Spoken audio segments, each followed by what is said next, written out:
everybody, welcome back. This is episode 5. I always like to say we made it. We got to another one. Thank you everybody for listening. Everybody who's watching online on YouTube. We actually we're breaking records. Junior's episode. We're at I think by the time this airs, I think we'll have about 2,500 views at least. All right. So you're killing. I'm going for double. You're beating your coach. Sorry for Leap. He's just hitting 1,000. All right. So that's really cool. Watch. Yeah, so I want to thank everybody again for watching and listening. Don't forget to follow us on Instagram, Twitter, Facebook. You can always just find us at Jiu-Jitsu Dummies, IES at the end. When you watch on YouTube, best thing you can do to help us out is give us a thumbs up, subscribe to the channel for free, and throw us a comment. We'll answer. I typically answer, but I always usually let you guys know if somebody's directed a comment towards you guys. Sure. So I'm Milton Campus, Purple Belt, Fight Sports Coral Springs. You can find me at Uncle Milty BJJ on Instagram. Stay away from my Facebook. If you want to send us questions, you can hit us up on jiu-jitsudummies.com or send us an email at info@jiu-jitsudummies.com. If we use your question on the show, you get a $50 gift code to chokeresponsibly.com. They're the ones that make our shirts, most of us, right? New one, Friends Parody. So we just added backpacks, stickers, hoodies. We already had coffee mugs. We're going to add some kids shirts for the podcast t-shirts, and Choke Responsibly just added their own rash guards, and they're going to make us a rash guard as well. So we'll have a Jiu-Jitsu Dummies rash guard coming soon. I'm going to need one of those. If you want to become a podcast patron, and we'll get into a little bit more about what that is, but basically if you want to support the show, we're going to read off some of our patrons in a little bit. If you want to support the show for as little as $5 a month, it's just a recurring charge that you'll see on your credit card or your debit account. But we'll shout you out. We'll shout you out, your gym. Tell us what you want to talk about. Just by coincidence, we're going to be talking a little bit about PTSD today. I'm not sure if you've heard of Mission 22. You've heard of them? One of the guys asked us as his shout out to shout out Mission 22. So I thought that would just kind of just worked out perfectly. So again, we'll get into that in a little bit. So again, big thank you to Choke Responsibly. They've given us, at this point, we've probably given away well over $1,000 worth of shirts, but we're going to keep it going. They're giving us, they're giving you, the listeners and viewers, 10% off with coupon code DummiesPod5. And there's always free shipping in the United States. What do we got to do to get that coupon code up to 15%? What do we got to do out there for us?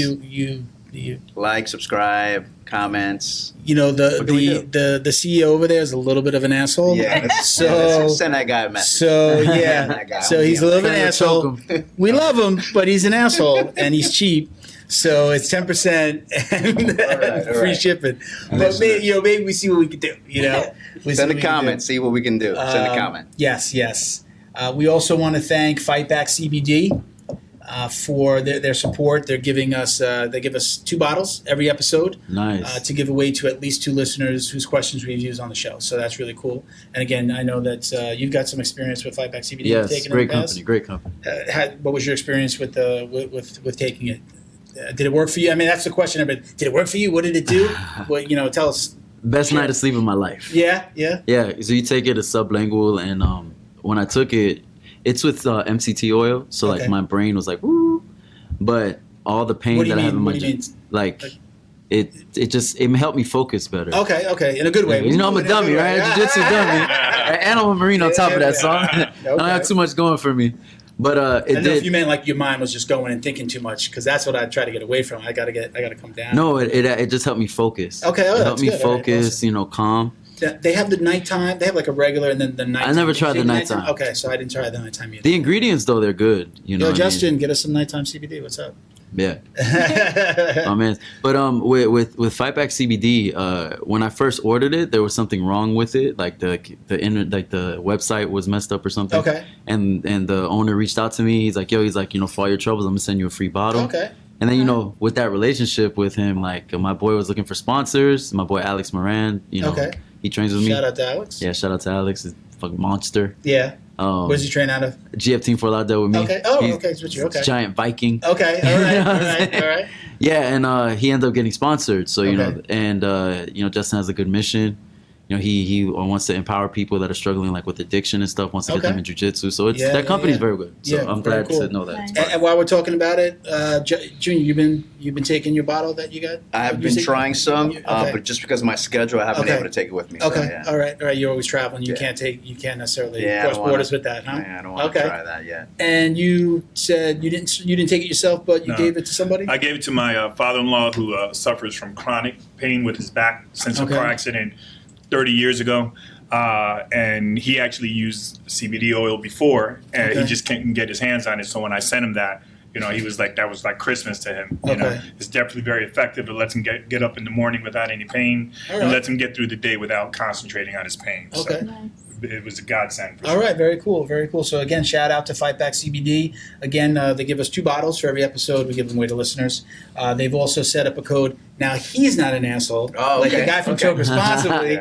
He has it at 15%. So coupon code JJD will get you 50% off. Let them know that that we sent you. And like you said, you know, they're helping people with substance abuse issues. You know, really get into jiu-jitsu. Yeah. And again, it's kind of we're kind of like on the board of talking about that today, just helping people find jiu-jitsu. Yeah. So let's just go around the table real quick. We're gonna let Drew go last. But just everybody introduce themselves, name, rank, serial number, If where you want to start, Junior? Sure, I'll start. My name is Junior. I am a black belt with Felipe Amarante from Coral Springs. We are Fight Back. Not Fight Back. I do that too. Fight Sports affiliate in Coral Springs. Cool. I'm Raul Benton. I'm a white belt with Felipe Amarante in Coral Springs. Fight Sports Coral Springs. Wow, completely. Everybody wants to say Fight Back. I was doing it earlier too. Let's not forget Sophia. And Sophia, absolutely. Monster. Absolutely. I already introduced myself, but again, Milton Campus, purple belt, Fight Sports. I had to think for a second. Fight Sports Coral Springs. I'm Janet, blue belt, also at Fight Sports Coral Springs with Felipe and Sophia Amarante. Very cool, everybody. Our special guest today, Drew Phoenix. Yeah. This man is a retired Marine Corps vet. Hoorah. Right? I'm retired, but we'll go with it. Retired. I'm sorry. Well, just say veteran, right? Yeah, there you go. This is where I need some guidance. Brown belt under Aj Sousa. Yep. GFT, right, in Fort Lauderdale. You are the CEO of. Go ahead. I'm sorry. I said and Kenny because Kenny, while we were doing the program, he talked to AJ, and because of him, that's why I ended up getting promoted to brown belt. Okay, and Kenny was my first coach. That's how we met. We're going to talk about that a little bit. You are the CEO of Average Family Tribe. Yep. I'm going to let you explain that in a little bit, and we're actually going to have you back on episode 6. For sure. Where we're going to be talking about kids in jiu-jitsu and bringing good programs. Jiu-jitsu to underserved communities and children. Yep. So we'll talk a little bit about that. But you can go into as much of that as you want today. Sure. And you happen to be director of operations at SubStars Jiu-Jitsu, right? Yep. SubStars. Our next event's July 19th. We got our table. Sub.stars. Everybody go follow. Who do we talk to get first row? Because they were sold out. Just send me a message. We'll see. I might know a little somebody. Okay. All right. We got to get Bo ringside. So don't forget. We said we got to get him. Yeah. Let me talk to. Yeah. So normally I probably would have thanked our patrons earlier. We're going to kind of read off some of the people that actually again support the show. The last it'll make sense on why I left the last one for last and why I left it for this point. But first of all, we want to shout out James Fisher. He's a brown belt, Valor BJJ in Ohio. Team Sean Hammonds out of Mount Orab, east of Cincinnati. All right. James is actually the guy. When I was looking, I was posting for massage gun companies and CBD. He put me on to Fight Back. So huge shout out to James. And he's always kind of trying to introduce me to companies as well for sponsorship. So a big shout out to him. Chuck Redor. I actually asked them for hey, send me your nicknames. Tell me a little bit about yourself, and we're going to read it. And he was he wrote nicknames. Well, I'm a Filipino who's 5'4" and weighs anywhere from 185 to 200 pounds. with no neck. There are too many nicknames to list. So I thought that was funny. Chuck's been listening to us since the very beginning. He's incredibly active on our social media. I love him. He's great. He keeps the conversation going on our group, on the fan page, and on Instagram. So big shout out and thank you, Chuck. He is a 1-stripe blue belt training at Gracie Kona Jiu-Jitsu in Kailua Kona. I'm sorry if I'm butchering any of this. On the Big Island of Hawaii. So again, Chuck, thank you. Keep it up. Aloha, appreciate all the Aloha, shout outs, brother. pictures, Lucky everything, mother. right? Aloha. So the last one, this guy, he's always he's again somebody who's active on our social media, always hitting me up on Twitter, always liking and reposting. This gentleman's name is CJ Carroll. And he wrote, again, I've asked him, like, send me some information about you. And this is what he sent. And again, will probably lead us into the conversation that we really wanted to get to today, which is, okay, so he says, I'm a 4-stripe white belt at Roanoke Jiu-Jitsu Club. We're just a small hole-in-the-wall club out of Virginia. It says, that's right, we Virginians still support the JJD. Do you remember who offended all of Virginia on the last podcast? Was that you? Somebody was telling a story. Or was it Coach? Somebody said something about like Virginia, right? Yes, Yeah, yes, we yes. offended a few people. I think we offended Jehovah's Witnesses as well. We offended on the last That's episode. right. Oh, man. So Thank sorry, you for forgiving us. but he remembered, so we know he's listening. Okay, so he says, That's like I'm not not doing something right. Yeah. I'm not sure if you're allowed to or not, but I'd like to shout out Mission 22 instead of myself. If you're not familiar with the program, their program fights against veteran suicide. They offer 3-month sponsorships to gyms for any veteran in their program who qualifies or has a financial hardship. They also give standalone sponsorships to veterans who aren't able to afford them. So you can check them out at Mission 22. And on Facebook, it's just search Mission 22, or you can go to mission22.com. All right, and they're, again, the big part of our conversation when we talked about having you on was, the military, PTSD. So it was just completely by coincidence that he sent that. So thank you, CJ, for shouting them out and for supporting the show. Again, let's kind of continue the conversation. I want to tell everybody how you and I met. Sure. Kinney, Coach Kinney, he was a friend of my fiance's family. Mm-hmm. I went to a New Year's party and everybody's like, you got to be. I was like a UFC fanatic at the time. I wouldn't shut up about it. I did not train. They're like, you got to meet this guy, Kinney. You guys are going to get along great. He was sitting in a chair having his drink New Year's Eve. They introduced us and we just wound up talking, I think, for like at least a couple hours, if not most of the night. Fast forward, he opened a gym and I was one of his first students. I think he had one student that wound up quitting, but it was pretty much his first blue belt in that location. You and I met when you came to train, and I guess you and he had met through one of the support groups. Yeah. So go ahead, take it from there. Yeah, we met through what is it called? Janine Lutz. I forget the name of her organization, but she had 2 sons that took their own lives. Okay. One of them was a Marine veteran. Okay. And he took his life, and then his brother shortly after. And she started an organization where, Buddy Up. Okay. Yeah. Yeah, Buddy Up, and it's Let's Live to Tell. So, what her organization did is once a month, a whole bunch of veterans could come together and they could just fellowship. Mm-hmm. And during one of the very first meetings, that's when I met Kinney. And somebody was like, hey, this guy does jiu-jitsu too. You need to meet him. And I was just like, who's that? And he's like, well, I'm a black belt. And I was like, oh, all right. And, I was a little purple belt. Yeah, I thought I was king of the hill at that time, but then he showed me I wasn't. And then that's when I went to go visit your school and been friends with him ever since. Yeah. Sorry, my computer's making some noise. So I do remember only we used to be over in the corner being like, man, he's like a spider monkey. He's here 1 second, and then he's over here. The roles were crazy when we trained, but I never forgot you. Yeah. You shouted me out when you saw some stuff me posting about the podcast. I mean, we probably followed each other online and things like that.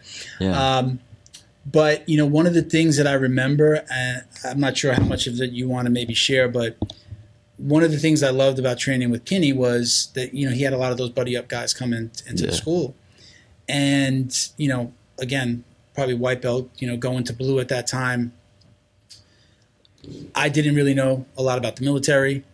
I didn't know a lot about PTSD or experience that you guys were having in combat.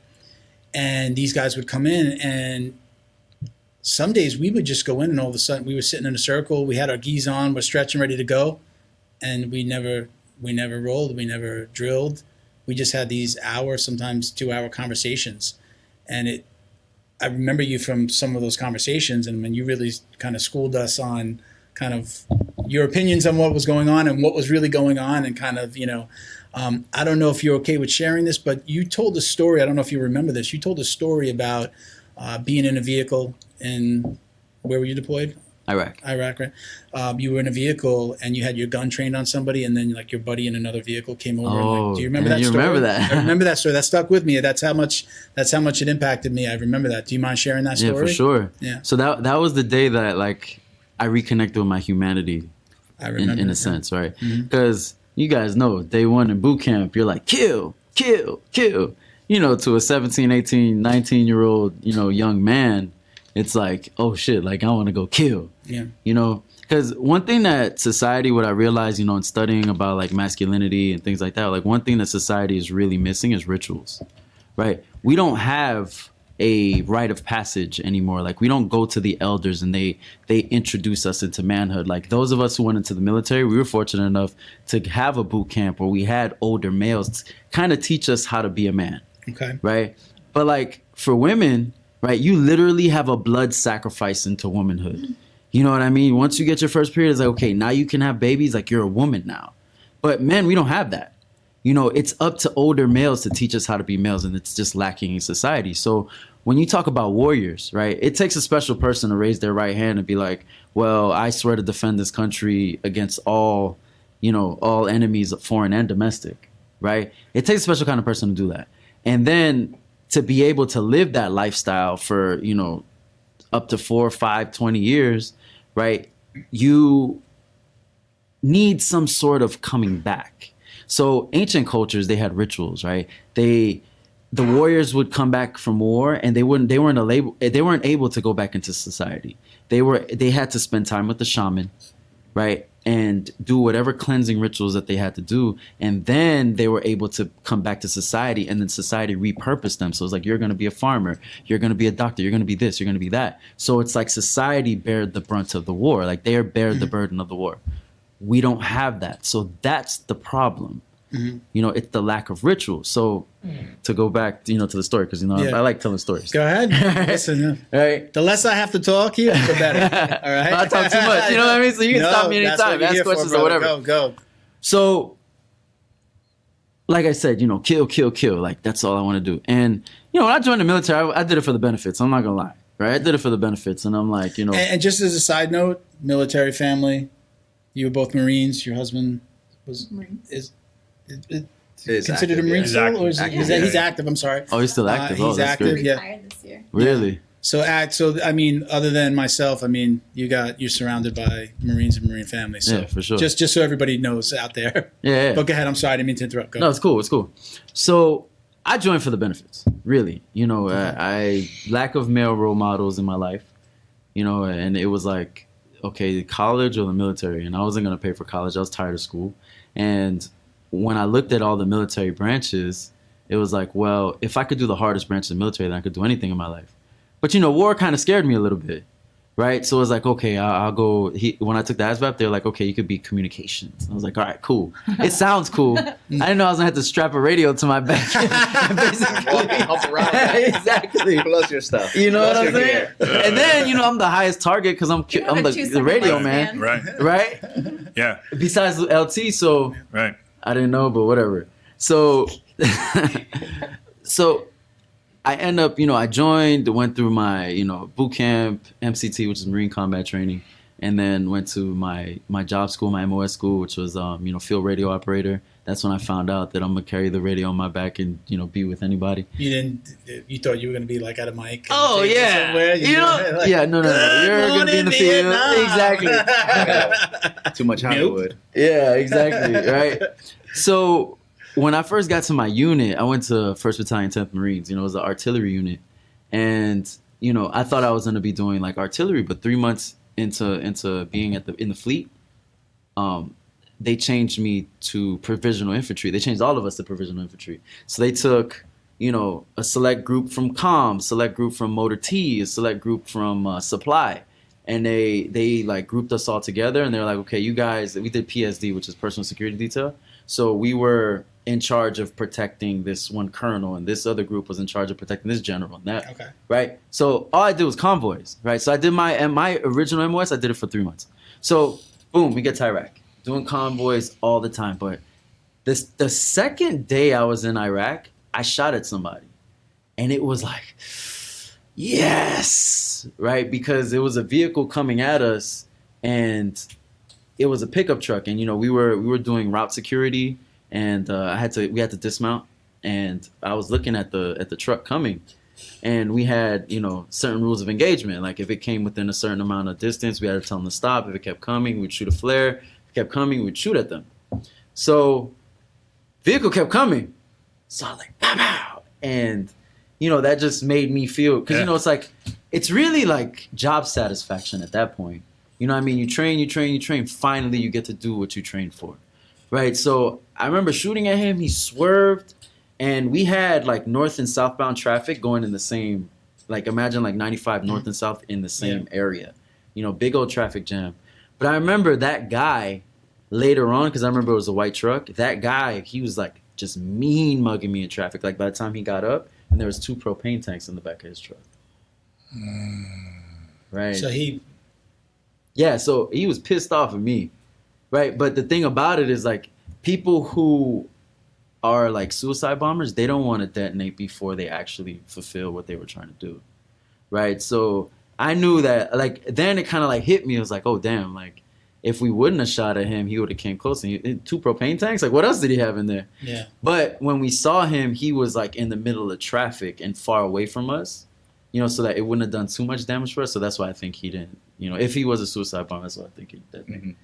So fast forward now, you know, I'm like 4 months into my deployment, and I was a gunner, and you know it was cold. I just remember that day was freezing, and we left at 4:00 in the morning, and about like 9, you know, sun's coming up. We're coming out of the desert, and we were making a right turn off of the desert going onto the main road. And in the center of the road, there was a lady and her daughter. They were wearing all black, you know, and they just had on their burqas, I believe, you know, whatever it's called, wearing all black. All I could see was their eyes, and they were herding a bunch of sheep. But what set my spidey senses off was that, like, yo, this is the Middle East. Why are 2 females herding sheep? Mm-hmm. You know, that's what men do over there, you know? Mm-hmm. So that already put my spidey senses. And that was the 4th truck in the convoy. So if anything was going to happen, they were going to do it there to promote, like, the most damage. Mm-hmm. So I point my weapon at her. It was a 240 Golf. You know, it's a pretty big machine gun. I point my weapon at her, and she goes like this and screams. She's like, ah! But, you know, this looks like this, you know, in the combat zone. So as soon as I seen her arms moving, it was like it was in slow motion. As soon as I seen her arms moving, I aim in. And in my mind now, 19-year-old kid, I'm ready to shoot this lady, you know, because it was like, you know, I have a responsibility. Like, I have to protect. This is my section of the convoy that I have to defend. So her arms are raising, I'm aiming in. And as soon as, like, I get my sight alignment, sight picture, like, ready to go, and I'm like literally about to put pressure on the trigger, the truck behind me, because remember, we're making a right turn, the truck behind me made an extra wide turn and ended up getting in my sight. So I went like this because I'm expecting her to explode now, and she didn't explode. So when she didn't explode, after the convoy was done, like, I asked, like, Lieutenant, I asked Staff Sergeant, I asked the Sergeant, I was like, why are we here? And they were like, just shut up and do your job. So when I talk about, like, reconnecting with my humanity, that's when I started questioning, like, okay, like, above our orders, why are we here? What are we doing? Like, why did I just want to shoot a woman in front of her kid? So when you talk about PTSD, right, we like to group all of the things that happen to military members after service. Like, we like to group it into, the PTSD category. But no, there is so much more than PTSD that happens. Like, what I was experiencing, what I come to later find out, is that was like moral injury, right? Where it's like that went directly against my morals as a human being shooting a lady. But I was willing to do that to protect my boys, right? Because I was pissed off when I came out. When I started realizing these things, like I was very pissed off. I was like all anti-war and like, fuck the government, all of that. But then what I come to realize is that I didn't go to Iraq for the government. I didn't join the military for the government, right? Once you get in, you do it for the Marine to the left and the right of you. So I would have done anything to keep them boys alive. You know what I'm saying? So after the fact, I understand that. So I did whatever I had to do in Iraq to keep my boys alive.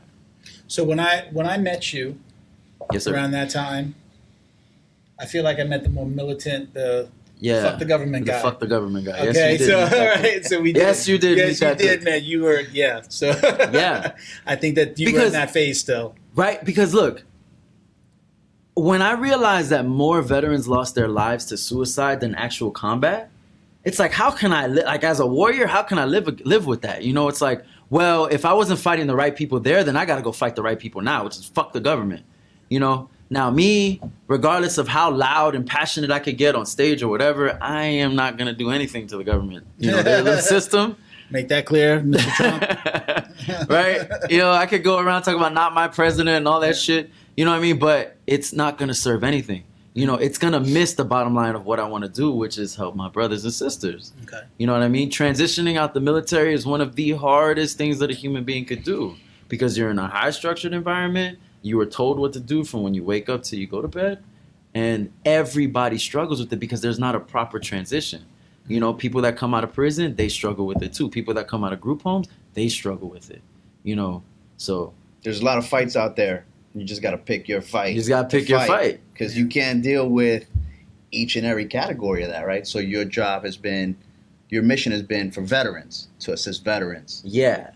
Yes. So and whomever might also come from that, right? Yeah. So we were talking about that a little bit before the show, and you kind of touched on it a little bit now, which is there's PTSD. PTSD isn't specific to the military.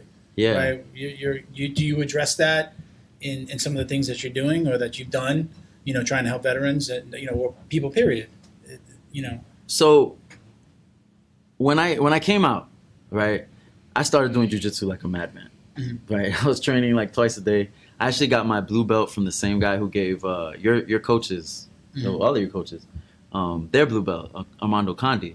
Okay. And then it's crazy because as soon as I got my blue belt, Armando had to leave, and then I went to Cyborg like they did. Okay. And I was training at Cyborgs, and at that time it was the Avengers days, so you could train at Cyborgs, Popovich, or Wagner's. And, we were all like one big team. We were the Avengers. And I went to Pablo's one night. And it's interesting because me and Junior got our ACL torn by the same dude. Really? Yeah. Come get Trayvon. We're coming for you, bro. Got your number one day. No, I'm kidding. I love you, man. Yeah, for sure. It's all love, That's the cool thing about jiu-jitsu. It's like we're fighting, but, there's no love lost. Yeah, there's no animosity. It's a hug at the end. Yeah, you hug at the end. And if you have animosity, you're an asshole. And you need to figure that thing out. You know what I mean? Check your ego at the door. Yeah. So we tore our ACL from the same dude, right? So it wasn't done out of spite or anything. We were just wrestling, and my toe got caught in the mat, and it tore. But at that point, I still haven't dealt with anything that happened in the military because I went on embassy duty after I got back from Iraq and had the best 3 years of my life. It was a party. Like, you literally have a bar in your house that you have to keep stocking. You have to have a party once a month to raise money for the Marine Corps ball. Yeah. So, sometimes, Marines, like, we come home, to noon, we open up the bar, do some day drinking or whatever. Like, the bar was there. So I had, great time. Come back home, doing jiu-jitsu, and the cool thing about jiu-jitsu is that, like, you find your brotherhood at jiu-jitsu. Like, as soon as we finish rolling, we just talk shit off the mats, right? Mm-hmm. That's why we're here. Yeah, exactly. Right? Exactly why we're here. Yeah. So we did that. You know what I mean? So it was good. And then, you meet other people, you see other people from different walks of life, and you're just like, we could come here and we all fellowship here. We all beat the crap out of each other. We get our exercise. We get our therapy and our choke therapy. You know what I mean? Yeah, yeah. Mm-hmm. And then move on, So I was doing that. So there was no reason for me to address anything, And another thing about post-traumatic stress, which I come to find out, is that it doesn't start in a war zone, right? Usually people that are traumatized, they're traumatized from well before that. And I had childhood trauma. Yeah. You know what I mean? Like my dad going to jail when I was 9 years old, right? Him leaving my life when I was 14, him cheating and having a whole nother family, you know, outside. Yeah, we're cool now. I love my dad to death now. Like I feel like you never understand the sins of your father till you commit them yourself, right? But you know what I'm saying? Like it took me a while to understand that as a man, and now we're cool. But it's like my trauma, my PTSD started when I was a child, right? So I forgot what was the question again. You know, I'll be going in circles. No, this is fine. No, this is great. This is stuff that people need to hear. I've never heard this in this way. Yeah. But I mean, you know, you're kind of giving us a timeline. You had embassy duty. You came back. You started training jiu-jitsu twice a day. Oh yeah, and I told my ACL. The end game here is to kind of talk to people about let's get into jiu-jitsu. What led you to face your potential PTSD? What opened that door? Oh. And adult, how are you sharing that with other people too? I mean, ultimately, okay, cool. we want people that are listening out there to understand a little bit more about PTSD at the end of this, and also, kind of learn a little bit about how jiu-jitsu can help them with their PTSD. For sure. Right? So you've kind of Junior, given us a timeline to this. For sure. So Junior asked me a great question before we even started. You asked me, what is the stigma? Mm-hmm. Like you said something about stigma, right? What's the stigma behind the term PTSD? What do people automatically think? Yeah, and my answer to him was that it's like a disorder, it's a disease, you know what I mean? And it's really just a normal response to an abnormal situation, right? The things that kept you alive during your traumatic situation, right? That it's what kept you alive then, but it doesn't necessarily serve you in your day-to-day life, right? So one of the things is like extreme outbursts of anger. Right now, if you think of a war zone, right, they teach you to depress your emotions and express them in anger, right? This is what they teach you as a Marine, right? Or even males in society, right? This is what we teach them. Depress your emotions, express it in anger, right? So with that teaching, it doesn't necessarily serve you out here. How are veterans supposed to, raise their children? How are they supposed to deal with their wives or, the husband for some of those veterans? You know what I mean? But how are we supposed to deal with day-to-day lives when we were taught very well? It's a screaming culture. Right? Marine Corps. Everything is, you're going to do what I tell you when I tell you. When I tell you, yeah. And you get used to that. And that's the way you speak to everybody. And it just doesn't really work. It doesn't work with everybody else. And it doesn't work with your kids and your family like you're saying. As the non-military guy here, I mean, my father was in the Navy. I never ever have said the words I'm from a military family. He did his time during Vietnam and didn't really talk about it, to be honest. As a layman, I'm kind of, when I hear PTSD, I automatically assume bomb went off. That person was shot. Now they have PTSD. That's what, and I think most people probably think that as well. Yeah. Bomb went off. I saw somebody, I saw my friend get shot. That's all we know. Because I mean, really, that's right. I mean, PTSD is a new term. The last 20 years, really, since not even the first time we went into Iraq, right? The second time. No, it's the second time, man. Yeah. So I mean, they called it being shell shocked. Shell shock. Yeah. Okay. Yeah, so so for a guy, syndrome. Well, there you go. So for a guy like me, it's no, a bomb must have went off near his head, or he watched a buddy get a leg blown off, or he got shot. That's what we think PTSD is. And that's a dangerous. So not to cut you off, but I think there's a stigma there too, because it's not PTSD, right? It's PTS, right? Post-traumatic stress. That's what you're dealing with. Mm-hmm. It's not a disorder, right? It's not a disease, right? And I think that's what you're saying. And that's where we've been programmed to say that all the time, PTSD. Mm-hmm. And that's what people think. You have a disease. It's not, right? It's post-traumatic stress. Just like anything. You're driving down and you just wake up, the red light goes off, and you could have hit somebody, right? Just that traumatic stress, that release of adrenaline into your body is going to cause something different to change within you, right? Yeah, I mean, okay, let's take it a step further again, and I'm not saying that these are the right thoughts, or I'm just saying someone like me would then go, that guy's PTSD. If he's over there, I want to be over there, because that guy can snap at any minute. That's the guy that's going to take a gun into an office. That's the perception that this country or the world has taught us. which is Tell a me why I'm dangerous. wrong. Tell me it's a why dangerous and how I'm wrong. mindset to have, Yeah. right? Because number one, like it causes that separation, right? So now imagine if that guy over there was your dad, or your brother, right? It's literally me screaming for help, and it's just like you're like, whoa, like you're fucked up. You need to go to the VA or something, or go talk to your buddies because I can't handle it, right? So that's one aspect, right? It causes separation, but also it causes you to diminish your own experiences, right? Because they have people in Japan right now still receiving therapy for what they saw on TV from 9/11, right?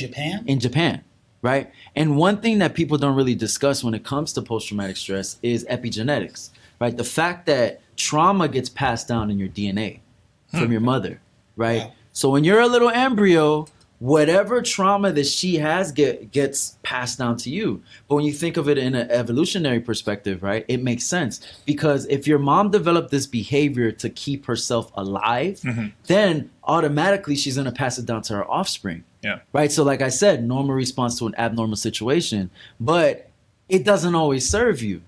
So that's the issue, is epigenetics, right? Where the people in Japan, right? There's 2 atomic bombs that went off. I thought that's what you were going to say. Yeah. They're having therapy because of that. Well, they're receiving therapy because of that. But what it is just like, imagine the people that actually survived that. That was the 40s. You know what I'm saying? Like the grandparents of the people that are living there now, the great-grandparents, the grandparents of the people that are living there now, right? You imagine. They have this post-traumatic stress that gets passed down in their genes, and then all of a sudden they see something happened in America that was just as traumatic as them getting atomic bombs dropped on them, but they don't know because it's inside of them. It's in their cells, right? So they see that, they get traumatized, and then they start getting therapy. Nobody understands why, right? It's easy for, like, let's say like a hardened combat vet to look at somebody like that and be like, oh, you're soft because you weren't even there, right? You didn't even experience half the shit that I went through. We're very dismissive about. Yeah. That's right? true. Because we'll dismiss things like that, like you're saying. Like he must have some PTSD. Like when you say we, as a society, I say we. Oh, so we as or as a no, we veteran? as a society. But even veterans like Marines, like we'll look at other branches of service and be like, shut up, you pussy. Like you didn't go through half the shit I went through. All right, we're Marines, you know what I mean? Top of the heap, right? Of course. So it's easy to get lost in those narratives, right? But when you start peeling the layers back, you understand that we're all human beings, right? We're all, like, our basic thing that we're doing is just trying to survive. But with survival comes these different things because our environment, it evolved way faster than our biology, right? So we're dealing with our primitive mindsets, our primitive structures, but these complex situations such as, trauma getting passed down in the genes and us not really understanding it, right? So the best way to approach post-traumatic stress, right? And I love the way that you talked about it was like, let's drop the D, right? Let's drop the stigma. And let's talk about, like, everybody has experienced some type of trauma. Everybody has experienced some type of post-traumatic stress. Even being born is a traumatic experience. You imagine being all warm and cozy inside your mom, and then all of a sudden you're like pulled out and it's cold and there's a bunch of lights and you have this fucking doctor, slapping you in the ass. Like you're like, you know what I mean? That's trauma right there. You're like, oh shit, you know what I mean? And now you have to deal with the world. Yeah. And now you have to depend. Hopefully you have a good mom. If you're lucky enough, you have both mom and dad there, right? But some kids don't even have that, and that's when their trauma starts, right when they're born. So let me ask you this: do most, and I don't know if anybody will have an answer to this question, but do most people with PTSD, post-traumatic stress, do they usually hurt? Do they hurt? Maybe I'm thinking about this question now and saying this might be stupid. No, do they typically hurt themselves or hurt others? So what I believe, if they hurt somebody, or is it more internalized and they let's just first say we're not doctors. Yeah, let's say that first. No, in your humble opinions, you know what I'm saying. No, for all of us, I think, right? We're not giving out. Advice. We're not giving out medical advice. Disclaimer. From what we see, from what you observe, right? Yeah. Right. So your question is, do you think these people are prone to want to hurt themselves? I mean, as some you're well educated in this subject, at least, in what you're saying. Do you know the answer to that? Like you said, there's no perfect answer to it, but I feel like, okay, when we're talking about like veterans, all right? It's like when you a warrior, right, needs a mission, right? We need to fight something. But the problem is that when we transition out of service and we have nothing to fight, we end up fighting ourselves, which to me is one of the main causes of the veteran suicide, because there's a lack of mission there. So you have a warrior, we're used to fighting something, and if we don't have anything to fight for, we're going to fight ourselves, right? Okay. Let me jump in there too, because I think also it depends on that person, right? So let's say that person is successful, right? Let's say they've had stress in their life and they just overcame something and now they're very successful. That happiness can potentially drive them into nothing but happiness. But if they have a wrong turn into failure, right, yeah, then there's a lot of other things that go along with failure, to include addiction, right? Addiction can be drugs, addiction can be gambling, addiction can be a lot of different things, right? Can make things worse. So you put yourself in a hole for 250 grand, right? Mm-hmm. That's probably going to want to lead you to hurt yourself, right? So, or, hey, things aren't going right. This guy cut me off. There was just a veteran that got killed not that long ago here in South Florida because of an argument in a some road rage incident. Okay. Marine happened right there in Davie. Just ends up getting shot because of somebody's too angry and doesn't know how to deal with. And that's a perfect example. You're too angry. You don't know how to deal with your emotions, right? And that's why you're hurting other people and hurting yourself. So that's stress. That guy has to have. People are angry because they have something that's happened to them in the past. Okay. Right. It's not. Again, if your life is great for the most part, right? You're given everything. You have a great education. You have a great job. Do you have a need to be angry? You can find a reason. You can find you can find a reason to be angry, right? Yeah. You could find a reason to be angry. But at the same time, if you have all these things that are going bad for you, so again, there's a stigma too, right? Because normal people can hurt themselves just like somebody that has PTS. So in your timeline, let's kind of jump forward to something that I know about you, and we didn't discuss this previously. Where does the Combat Hippies fit into all this? Oh, can we talk about that? I know I don't think you're part of that group anymore. No, or no. But okay, so you're training jiu-jitsu. You're going to create your purple belt. You're training jiu-jitsu. Well, hold on. I tore my ACL. Tore your ACL. Yeah. Okay. I tore my ACL, and then I fell into the nastiest depression ever because I was dating this beautiful Dominican woman at the time, right? Damn Dominicans. That was your first mistake. Damn Dominicans. That's another. We'll leave that for another. We just lost all the Dominicans. So beautiful, like roses. Just kidding. I'm just kidding. So I was dating a beautiful Dominican woman. I owned a house at the time. You know, I was going to school, getting paid to go to school. And then I was also working at the gym that I was training at. So I was doing pretty good, you know.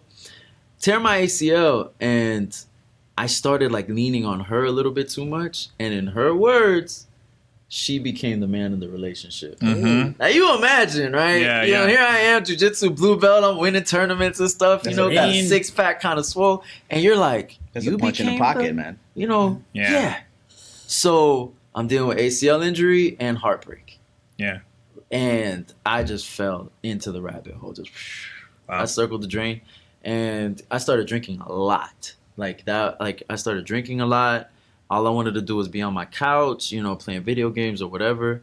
And you know, I was just, you know, gaining weight, just being Mr. Sourpuss all the time. You know, just mad at the world. Woe is me. Woe is fucking me. You know, and finally. You know, at the urging of like my mother and brother, they were like, "Yo, you need to go get some help." And I was like, "All right, fine. I'll just go to the VA. Fuck it."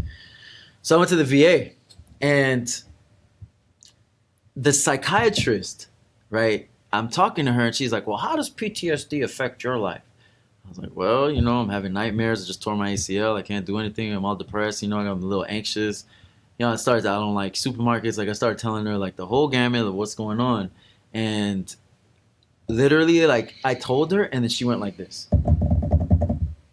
And then she's like, mm-hmm. So right then and there, like, I just felt like an extreme disconnection. Like, it's like almost like she didn't care what I had to say. Like, she was just like, oh, he said he can't sleep, so I need to get him some sleeping medication. Oh, he's depressed. Let me get him some. It's like an interview instead of a two-way conversation, and somebody's going to help you. Yeah, they're interviewing you. And that's not what I needed at the time. I needed somebody to hear me out. A human connection. Yeah. Like, why am I thinking about Iraq here? What was that, like 2011? I went to Iraq in 2006. Why is it 5 years later that I'm thinking about this right now? You know, why am I having nightmares about that place? And, you know, I didn't get it. So she prescribes me all of these medications, you know what I mean?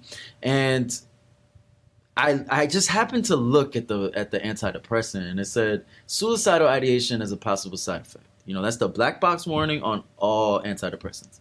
And I was like, oh, so this thing's going to make me feel just good enough so I don't want to kill everybody else. I just want to kill myself.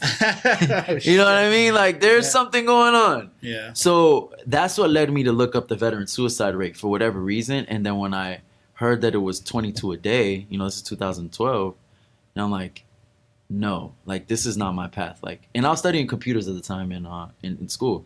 And I was like, you know, I need to figure out how to fix myself in order to inspire others to do the same. You know, and to inspire literally means to breathe life into, you know, so it's not like, well, do what I do because, you know, I'm the best at it or I just know everything. No, it's like, let me share my experience with you and hopefully it'll breathe life into you if it needs to. So I went to school and I was just like, hey, well, how's the fastest way for me to become some sort of therapist? And they were like, social work. I was like, all right, sign me up.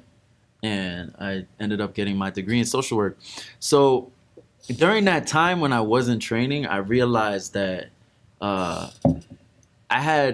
loved writing, but more so than writing, I loved performing. And when my dad left when I was 14, the way that I dealt with those emotions is that I wrote it. Like, I just used to write poems about it.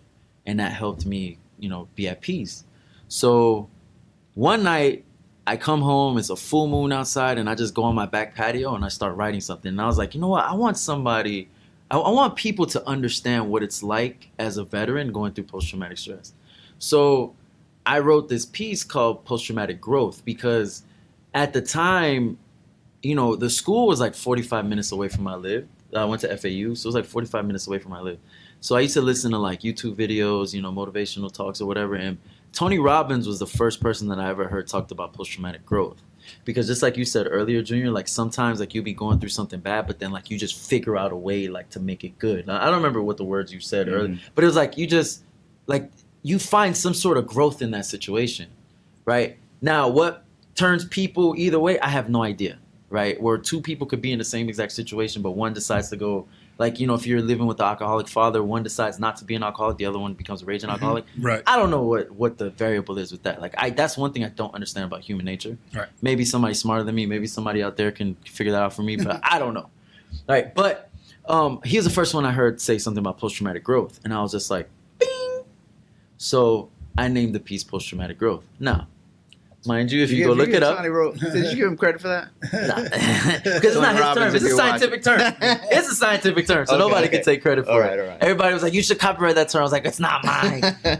Right? But what I did is I start off very happy in the piece, and then like I just rip, because I when I did it, I had my uniform on, right? So like I rip off my uniform, just and then, you know, it was a pretty good piece for, like, you know, at the time, like it really got people's attention. Now, mind you, if you go look up the video, you're going to see me, like, you know, in my uniform, ripping the shit off. It says Iraq Veterans Against the War. Because, mind you, I was mad because there was more deaths in suicide than there was in combat. So forgive me, Marines out there. You go look at it. I think I even had a beard on. Like, I didn't give a fuck. Right? Now, I'd be like, ooh, you know, I probably wouldn't do that. But whatever. You know, I don't regret anything. It is what it is, right? Part of the journey. Yeah. But it got a lot of people's attention, you know, and that was the purpose, right? To get people to start, you know, looking into these things. And I did post-traumatic growth, and what that led to was the creation of the Combat Hippies. Okay. So the Combat Hippies consisted of me and 3 other veterans, and we all had the mission to share our stories with the mission of promoting post-traumatic growth. Like this is what we went through. But the reason why we're coming on stage and being vulnerable, or like what I like to call like your vulnerable ability, right? There's powers that you get from being vulnerable, right? Sharing your story of things that, you know, may make you cringe, right? You don't know how that may empower somebody that's on the other side of what you're saying, you know? So that's why, like, I'm open book. Like, you just ask me whatever.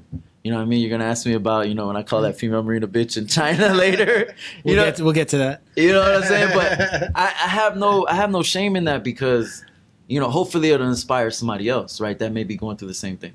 Mm-hmm. So we came together and, you know, we created the Combat Hippies because, you know, in the military, If you're the cameraman, you're the combat cameraman. You know, if you're the water boy, you're the combat water boy. You know, if you're everything has combat in front of it. So it was like, all right, so combat, you're focused on the mission, meaning and purpose of what you're doing, right? And then hippies, you know, we love trees, we love people. So it's just like, well, that's the nice little mix between the two. So combat hippies. So we actually created a show, right? And it went from our childhood, service, and post-service experiences. And we created it ourselves, you know, with the help of Teo Castellanos. He's a well-known theater artist in Miami and director. And he does original work. So it's not like somebody comes to write the script. You write your own damn script. And we did it. And we toured that show for like 3 years. And it was a hit. Everybody loved it. Wow. Right? Everybody loved it. And, you know, some of the stuff was a little edgy, right? Because me, like, there was one point, like, my service piece, right? In it, I would, like, there was one time where, you know, when I came back from Iraq, I had a drinking problem. I'm not gonna even go lie. Like, I had a drinking problem. And my cousins, they would be like, hey, you are on a 2-drink limit. Like, that's it, right? And one day we were at a party. And for whatever reason, my cousins that were supposed to be babysitting me, they left. And my other cousin had this big bottle of Bacardi. And they were like, don't let Drew drink that. As soon as they left, I was like, Bobby, man, come on. I just got back from war, bro. Let me get some. So Bobby gives me the bottle. So by the time my other 2 cousins come back, that bottle was done. Over. So then this girl walks up to me and she's just like, hey, you just came back from Iraq. And I was like, yeah. And she was like, have you ever killed anybody? And I was like, have I? Right? And I was like, I was surrounded by 10 terrorists. And as I gazed upon all 15 with nothing left but my knife, I was determined to send all 20 of them to see Allah. Right? And then the number just keeps going up and I go nuts. And I tell this whole story. Then I was like, toss a grenade over my shoulder and boom, I was out that motherfucker. And I just walked out of the room and everybody was in tears, crying, laughing. So, you know, that was a real story that I actually took from and I made it into part of my service piece. But after, you know, like, you guys laugh, like, because it's hilarious. Yeah. But then I say, like, you know, the funniest thing about war, it ain't funny. And then I start going in about it, right? You know, talking about like the military-industrial complex and all these different things, right? But at the end of the piece, I quote General Smedley Butler.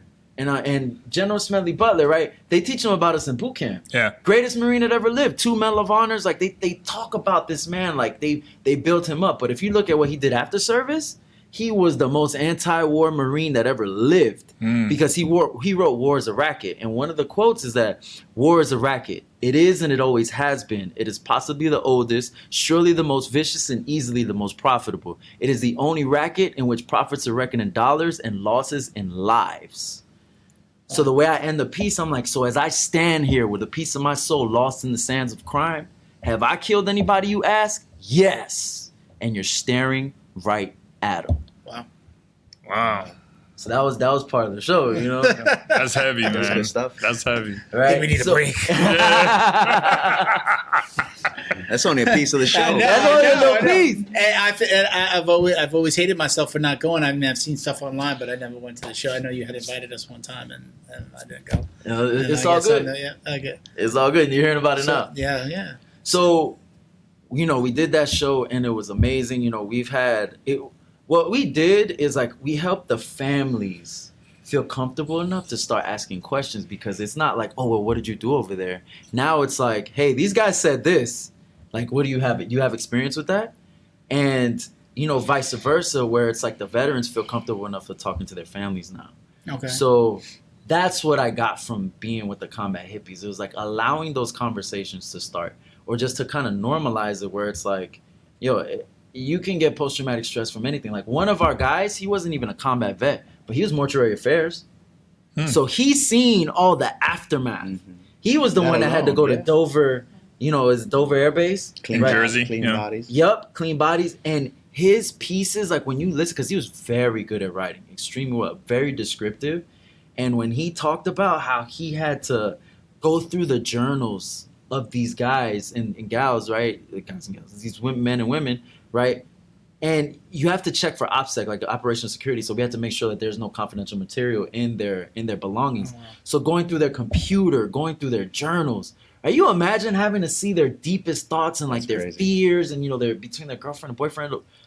Crazy. So he was fucked up from all of that. He never seen a day in combat. Right? Wow. So it was good to have him on board because it's like, it's not just combat that messes you up. It's life. Right? We all have been traumatized, but we all have a choice, right? Because that's what I felt like it came down to. It's like there comes a point where you just have to decide, like, am I going to let this thing paralyze or propel me?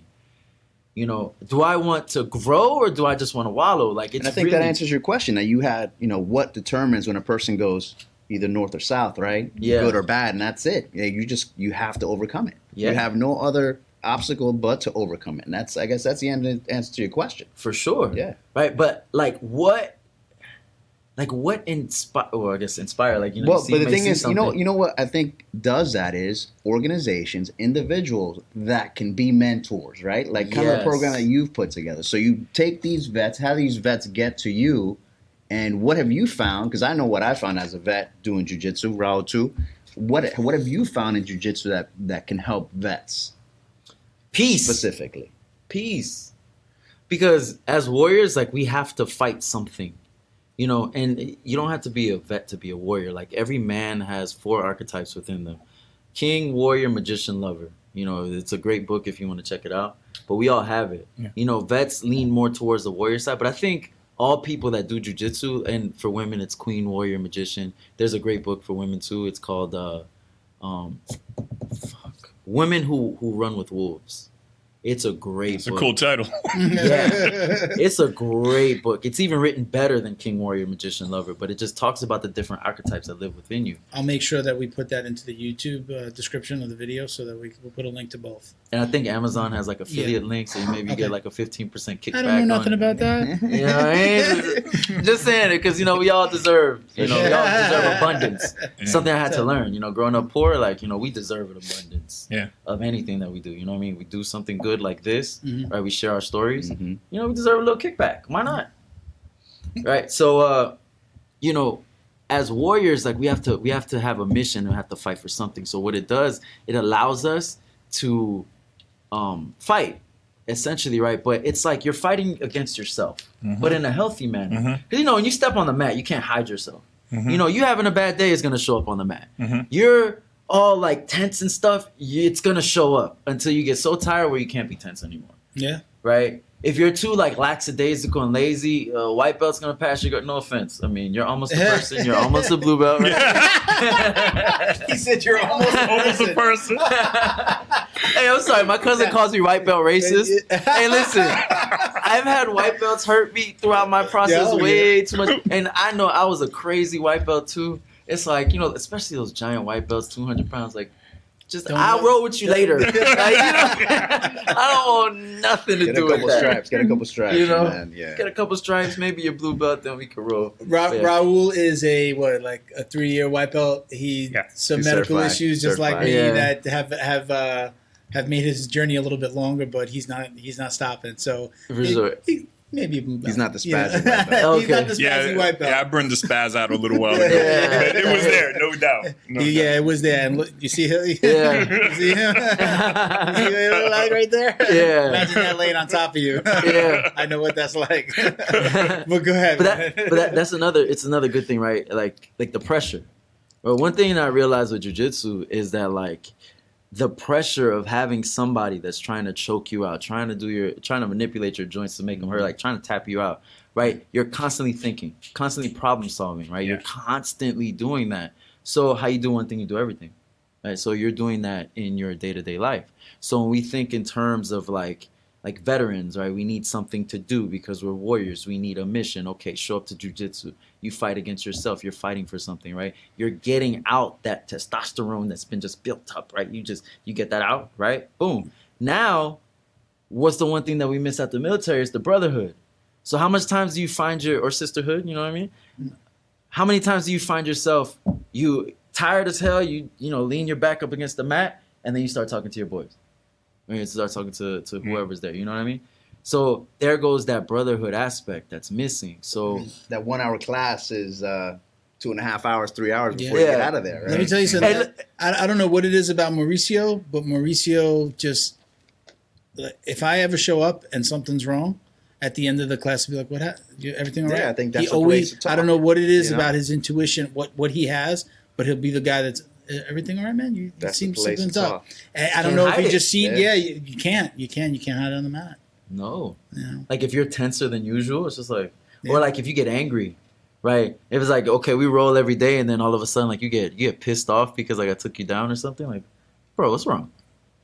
You know what I mean? Like, what's going on? One or two of those. You know what I'm saying? We've all had it. Yeah. Or you get sloppy. Yeah. You get sloppy messing up things that you do all the time, right? Yeah. You get choked out. You're like, how'd that happen? Yeah. And you just get pissed, right? And it's just like, yo, what's going on? And then when you start peeling back the layer, you start uncovering that onion. It's like, oh, you're having trouble with your wife, right? You're having trouble in your life. You know, what's going on? Like me and my boy James, he's a 03, you know, he's a grunt. Right, sniper, been to Iraq like 7 times, you know what I mean? Iraq and Afghanistan, bunch of times. And him and I, a lot of the times, it's me and him in a corner just saying like, yo, I don't know what the fuck to do right now. Like, I'm just going crazy. And, you know, him and I talk, and we'll go get some acai, maybe go catch a beer, and it's cool, right? You find that support system, because another thing that we're missing in society right now is tribes, right? We don't have tribes anymore. And the whole point, you know, the whole reason why we survived, like in the caveman days, is because we had a tribe. You know, we had a tribe, and it was important that the tribe liked us, and it was important that we what the hell is the word? Adapt to everybody we work with everybody. Contribute. Yeah, we work well with the tribe, right? That's why, like, it's so hard, like, when people don't like us, that people take it so hard. It's because we're programmed to want to be accepted. Exactly, because that's what kept us alive when we needed tribes. Yeah.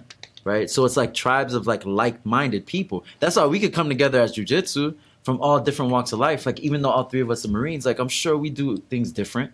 You know what I mean? You never served in the Corps, but we have that jiu-jitsu that bonds us. You know what I mean? You have family that was in the military, right? But, military is just one hat that I wore in my life.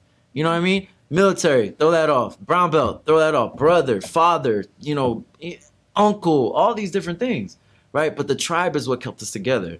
Right, so like my tribe of individuals that stay around me, I am around them more than my blood family. I like them more than my blood family. Most of my blood family I don't even like. You know what I mean? I would say no offense to them, but I really don't give a fuck. Okay, you know what I mean? So this is going on the internet when we're done. They can see it. People, look, all I can be is authentic. I have my tribe, and then everybody else, it's like, I have my tribe, I have my jiu-jitsu homies, and I have my military veteran homies. Those are like I had a birthday last week, and I posted a picture of me as a kid just smiling, right? And I realized that I am just as happy today as I was then, because I started thinking about all the things that I was thankful for, and it was just like, where would I be without my tribe? Where would I be without my jiu-jitsu homies? Where would I be without my military veteran homies? Right? So how are you bringing those two together? Like, again, when I met you, Kenny, you guys were part of the Buddy Up program. Are you still involved with anything where you're trying to bring jiu-jitsu to vets? So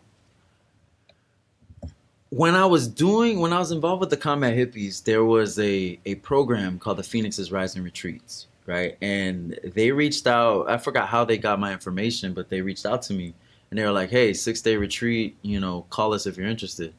And I didn't even look at where it was, what it was going to be about or anything. I just signed up. I was like, sign me up, because, my name is Drew Phoenix, and it was the Phoenix Rising Retreats. I was like, sign me up. It's meant to be. You know what I mean? So I went, and it was at an ashram. An ashram is basically a group of people that come together that pool resources. They're like spiritual people. It was started in India, I believe. And, it's usually like Hindu, Buddhist based.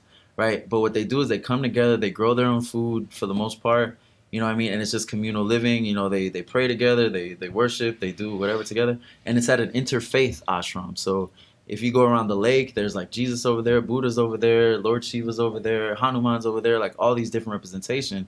And there's a bunch of monks walking around that you can ask them questions and stuff. So it's a very peaceful place. And then when I showed up, I'm seeing all these things. I'm like, okay, this is cool. I still didn't know what was going on. And, you know, the retreat, you know, you get to share your story.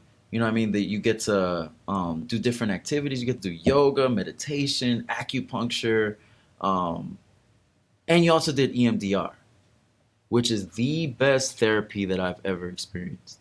Because one thing, I do encourage therapy to everyone. Because when I was going through school and social work, right, one thing that one of my professors said is just like, listen, all of you want to be therapists, you need to go get your own therapy. Because we're all fucked up. Jiu-Jitsu is my therapy. Oh, for sure. That's a shirt, isn't it? For sure. I think so. Not one of mine. Choke therapy, baby. Choke therapy. That's it. Choke therapy. Hold on one second. Right? Right there. Make that into a shirt. Let me get credit on that. No credit. No credit. Nah, bro. You It's gotta out put there Junior already. Vega. Yeah. Let him sign it. Right, but the reason why jiu-jitsu works as a therapy, right, an effective therapy, is because trauma gets stored in the non-verbal parts of your brain, right? So in your limbic system, where it's like fight, flight, or freeze, right? That's where trauma gets stuck, because you literally, like, what I like to call is a combat reflex. You develop a combat reflex. So, like me, if somebody scares me, I don't jump back. I jump forward like this, and then I realize, like, you know, it could be my mom or my kid or somebody that just startled me, but I never jump back. And I always had to tell my niece, like, yo, stop that. You know what I mean? Because, like, I'm like this, and I'm looking at her, you know, it's so cute. And I'm like, chill, like, don't do that, right? But it's because it's something that kept me alive in a war zone that doesn't necessarily serve me now, right? But it's in my non-verbal parts of my brain that I can't talk it out. So talk therapy is good to a certain extent, but you need to actually do something, right? It's the whole thing that you can't just talk, and don't do. That's what my dad always used to tell me. You can't talk, and don't do. Right? So when it comes to jiu-jitsu, it's an effective therapy because you're actually doing something. EMDR, you're doing something, because what they do is they either make you follow their finger like this, so your eyes are moving back and forth, and it literally stimulates your left and right brain, or they make you do this, or tap on your legs. Right? So you're stimulating both your left and your right brain. And what it does is, like, they ask you certain questions. Like, it's a whole modality, right? They ask you certain questions. And what it do is, like, they'll ask me, okay, this thing happened. Okay, when you saw the little girl in Iraq, what did it remind you of? Boom, boom, boom. And then whatever was stuck in that nonverbal part of your brain, it just comes to your frontal lobe. It's like, bang! And you're like, oh, shit. And you remember something. And then it's like it kind of brings it to the forefront. And then you're able to reprocess the memory. Right, so it is the most effective form of therapy that I've ever experienced, and I encourage everybody to do it. Does the VA offer it? Sometimes, right? But, you know, there's a bunch of other therapy out there that I don't really like very much, you know, like, whatever. That doesn't even matter. But that one is the most effective. So they couple that at the retreats. They couple that with the yoga, the meditation, and everything. So it's like nice and holistic, right? So I went through it. And then they offer, like, aftercare afterwards. So if you want to continue therapy, you can continue therapy. If you want to continue doing yoga, you can continue doing yoga, right? They'll pay for it. And I must have did something right, because then after, like, maybe 6 months later, when they had another retreat, they called me back to become veteran liaison. So, like, that little go-between between the veterans and the providers. Yeah. Okay. And then I was doing that for, like, 3 years. Yeah. So that was very rewarding, very purposeful. You know, being able to work with combat vets and share my story, and just being able to hold space, you know what I mean, and be able to empower them. And it was a post-traumatic growth retreat. You know what I mean? It's not like, oh, you're fucked up because of this, or you're fucked up because of that. No. It's like, all right, let's put it all on the table. Let's do our yoga. Let's do our meditation. Let's do our therapy, and let's grow. Mm-hmm. So that's how. And then, of course, I'm encouraging them to do jiu-jitsu the whole way. You know what I mean? I can't stop talking about jiu-jitsu. People they're like, you keep talking about, like, when I was at the Combat Hippies, they were like, bro, like, why you talk about this shit all the time? I was like, well, train. You'll see why. Yeah. So let's kind of dive into some of the questions that we put out. They may not necessarily deal directly with jiu-jitsu, but we just happen to have a question from he's an active member of the Navy right now, but I'll let Janet's gonna read some of the questions here. We'll just what's that? Nothing. What? I said sorry, just poking fun at the Navy. Oh, hold on, real quick though. Did you guys see that Coast Guard video? Yes. I will never talk shit about Coasties ever again. Yeah. Tell me what do you Tell me. Bro, so there was a submarine with narcos in there, right? They had a whole bunch of cocaine, and this Coast Guard dude jumped off the little boat that he was on onto the submarine and was banging on it. Yeah. You know, he was speaking Spanish. I forgot what the hell he was saying, but he was like banging on it. Then they finally opened the hatch, and I mean, it's a fucking submarine in the middle of the Pacific Ocean, just going, right? It's like, you know, above the water, and he jumps on it. He's like, bang, bang, bang, bang. Yeah, that's awesome. Yeah, so I would never talk shit about the Coast Guard ever again. They got my utmost respect. Yeah. You know, they're not as good as Marines, Yeah, that but was recent. That's like last week, right? That was like I know last I week. saw somebody that I didn't finish watching. But the Coasties are. I guess I'm gonna have to. Yeah, I knew a Coastie who did joint operations with Navy SEAls. I mean, they were special operations Coast Guard, but they're pretty bad. I mean, they're pretty tough guys. Yeah. You know, I heard their no one boot camp knows is about almost them. Don't give them too much it's the credit. second Though. I hardest know boot you camp. guys. Come do some jujitsu, Coach. Yeah. Go ahead, Janet, if you want to jump in. So this is from Brooks Anderson.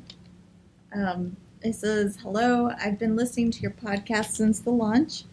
I just wanted to thank you for having an entire show dedicated to jiu-jitsu. Thank you for watching, Brooks.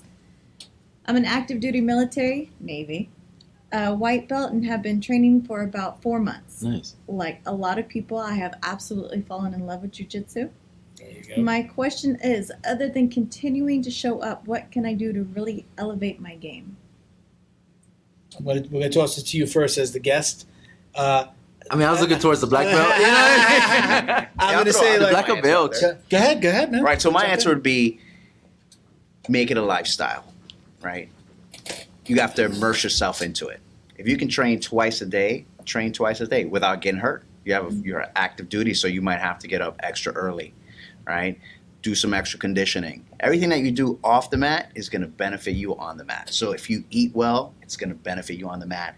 If you mentally rehearse your techniques, I say this to everybody, get a journal, especially as a white belt. Start writing down your techniques because you're going to get immersed with techniques at the beginning. Your brain is overflooded. And jiu-jitsu is a puzzle, right? You have all these techniques, and then you just got to slowly put them together. Right? And the quicker that you understand that you have to put those moves together, whether it's close guard, mount, side control, whatever the case might be, once you understand that, then your game starts getting better. That's when you start seeing the benefit of your hard work through promotions, through stripes, through new belts. That's what I would say. You still take notes? Yeah, Do you I see still it? have my journal. How does it? I mean, like, what I like about it. Are you looking at it like every other day or every No, other no. week, or like is it like you look back on it every once in a I while? look back on it and remember moves that maybe I've kind of forgotten because, like you said, you get saturated with so many different things and you think you like them, but then you forget about the one back here from last year and you go, oh yeah, I like that one. Let's go back to that because then it becomes sneaky for you. So we also got to think, right? This is Jiu-Jitsu Dummies, so entry level stuff, right? And she's a 4-month white belt. Again, there's so much stuff, right? At each level, you need to understand that you're going to learn something different, right? Before you get your associate's degree in jiu-jitsu, that being your blue belt, you have all these little classes that you need to be able to understand, right? And don't be afraid. You're going to get submitted. That's going to happen, right? You're going to get choked. You're going to get arm barred. You're going to get arm locked. All these things are going to happen. Let them happen. Just learn from them, right? And don't let it be an obstacle. Let that obstacle allow you to learn, right? Would you, I'm not sure about the Navy and I'm not totally sure as far as terms, but like doing MCMAC is kind of something similar to this or no? No, just kidding. I'm sorry. McMap is like, it's, No, is that not anything? no, because like, Tell us what that is. McMap is Marine Corps Martial Arts Program. Okay. But Yeah, well, it has nothing on jiu-jitsu, really. okay, but You know what I I mean? guess, yeah, but I mean, I know he's in the Navy versus being in the Marines, but I didn't know if you can kind of mix the two at all. No, not at all. Well, no, I just think McMap is it's a self-defense system. It's not, like, jiu-jitsu is its own thing, especially the jiu-jitsu that we do, right? So you can't Theirs is- transfer either. No, you can learn. I would say McMap is a combination of many different arts, right? Okay. Incorporated into it that make it McMap. So you have judo, jiu-jitsu, kicking, striking, Muay Thai. You have all these different things that you learn, Okay. right? So there is a belt system within McMap, but I don't think you can say that, a brown belt is equivalent to a jiu-jitsu brown belt. It might not necessarily. It might not necessarily. No, but the belts are His even eyes are different gonna pop out. colors, though, right? They're different colors, but they might not. I don't think they translate evenly. No, They don't definitely not. they don't Like you said, translate there's it. so much other different things that McMap encompasses. Where jiu-jitsu is like focused on Okay. a little bit of takedowns and the rest on the ground. So reverse what I said and scratch that No, out. it's all good. Sorry. No, she could train McMap. It's cool. I mean, the Okay. belts look cool in the uniform. Well, I just didn't know if, You know? like, in the military, if you can take some of that stuff and incorporate that with your jujitsu. If he's trying to elevate his game, can you take some of that combative type training? I know it's Navy, but still. I think anything you could do on the side, anything you could do on the If that side is can help. always going to make you better, right? Yeah. Anything's going to make you But- better. Yeah, and he got it right. Just show up. You know, Yeah. just show I'm up and be gonna- open. I'm gonna add, and I constantly preach this as somebody who did it myself. Is, what are you doing off the mat, and not just going to the gym, but what are you doing for your mind? I was the YouTube guy Mm-hmm. Oh, at the Kenny's YouTube gym. guy. I'm the YouTube guy. I used to bring my iPad and be like, Kenny, can we we would drill and we'd go through the training, and then he knew that I was going to have something that I was going to ask about, and we would literally have my iPad off the side of the mat. He'd look at it and go, okay, let me show you how I would do that. But I consumed jiu-jitsu outside of class. I slowly got away from going to LA Fitness, but I bought. Kenny had the book Jiu-Jitsu University. That's a good one. He had that in the academy, and I wound up buying it years later. I'm like, I'm going to buy that. I didn't understand what it was, but I mean, it's like a graphic representation of different moves, along with kind of explanation of what to do. I think it's hands down. I mean, I shouldn't say hands down because it's the only book that I've bought like that.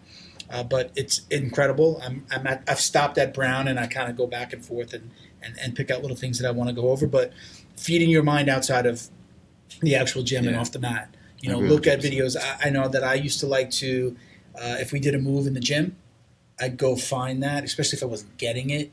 I'd go find that, and eventually I would find a variation that worked for me, and I would try different things, and that's how I kind of supplemented. So, for anybody, feed your mind, read books. Yeah.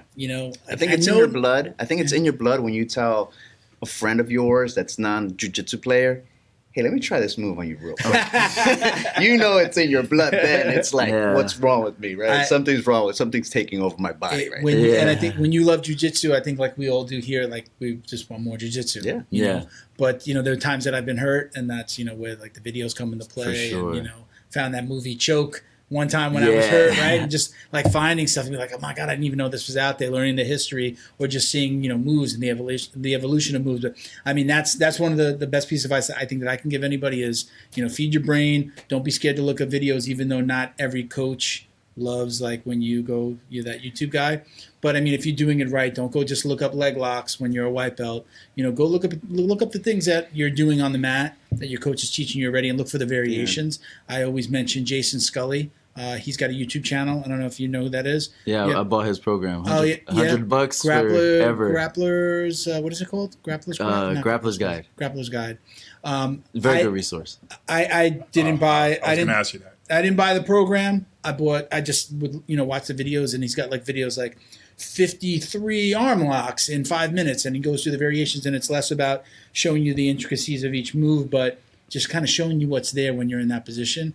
And I'd pick something. I'd always pick one or two out of that video and then go work on those in the gym. Yeah. And it wouldn't be away from what the coach was teaching, but it would supplement what we were doing on the mat. Mm-hmm. And sometimes be like, I didn't know that was there. And how'd you, add it to the puzzle. And that's a suggestion that I make to a lot of people. Yeah, so sure. Again, just continue to feed your mind. We got to remember the class is it's an hour set class that the instructor has a lot to cover, right? So you got warm-ups, instructional, and then practice, and then you might get 15 minutes of sparring, maybe, right? And in those 15 minutes, you're trying to work those moves. So I've never known an instructor that has an hour-long class that closes the doors once that hour's up.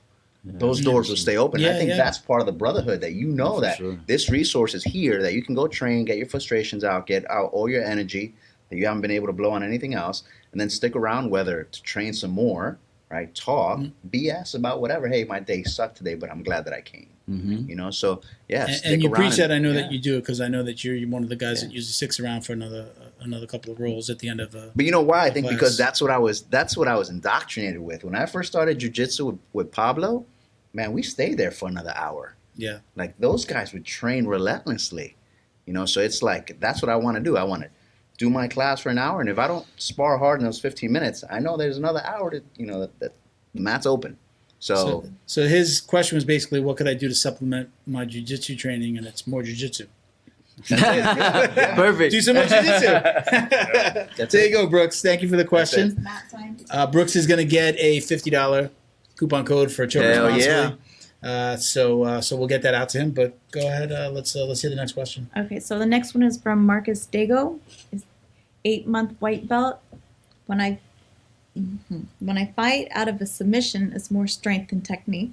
Is it better for me to tap rather than to fight the submission, especially since I tend to spaz out and use the strength? That's definitely a white belt question. All due respect. It's a good question, Marcus, but it's definitely, if you wouldn't have said you were a white belt, we would have probably said he's got to be a white belt. Right? We would have said that.